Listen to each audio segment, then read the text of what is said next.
Well, this month we've been having fun celebrating Black history and featuring some of the stories of the unsung heroes in the Carolinas. We do not want to forget them. Tonight, we honor the life and legacy of Harvey Gantt.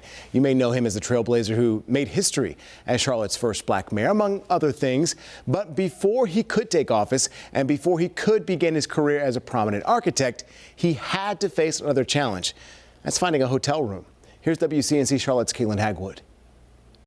Inside the Harvey B. Gantt Center, it's easy to spot the history of the man behind the name.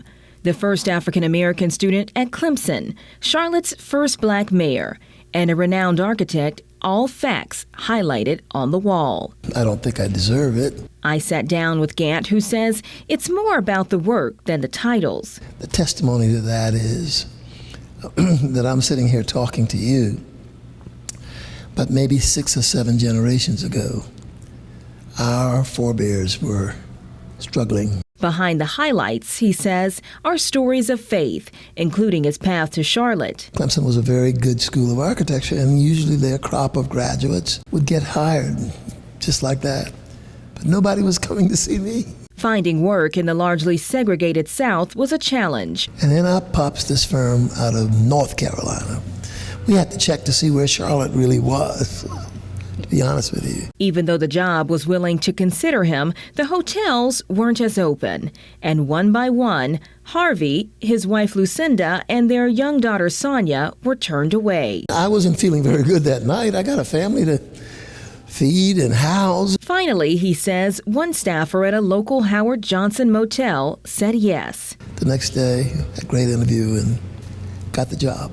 He would go on to co-found Gantt Huberman Architects, creating some of the city's most iconic landmarks, including the Charlotte Transportation Center and Imaginon. Plus, becoming Charlotte's first Black mayor. People have often said, well, why wouldn't you have had a negative feeling about Charlotte and said, to heck with that job, I'm going somewhere else.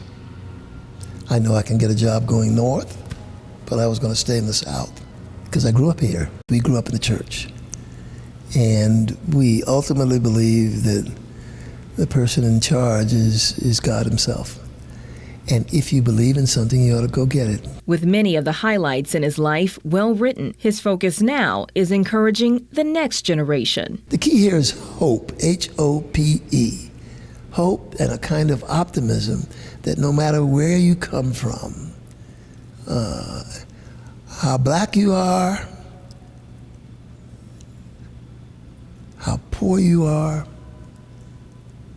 the beauty of this country is you can do something about it. You can bring some change. Kayland Hagwood, WCNC Charlotte.